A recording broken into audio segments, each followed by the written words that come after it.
ఉత్తరాంధ్ర అంటేనే ఒక తెలుగుదేశం పార్టీ కంచుకోట. పోరాటాలకి మారు పేరు శ్రీకాకుళం జిల్లా. ఈ రోజు జగన్ సభ చూస్తుంటే నాకు కొంచెం నవ్వు వస్తుందండి. పదే పదే సిద్ధం సిద్ధం సిద్ధం అంటాడు. దేనికయ్యా సిద్ధం? జైలుకి వెళ్లేదానికి సిద్ధం, జైలుకు పంపించేదానికి మీరు సిద్ధమా అని ప్రజలందరూ నేను అడుగుతున్నా. రెండు పార్టీలు ఒకటే లక్ష్యం, ఒకే ఒక లక్ష్యంతో పనిచేస్తున్నాం.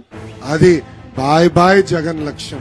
ఆంధ్ర రాష్ట్రానికి క్యాన్సర్ లాగా తినేస్తున్న జగన్ ప్రభుత్వాన్ని తరిమి తరిమి కొట్టే లక్ష్యం.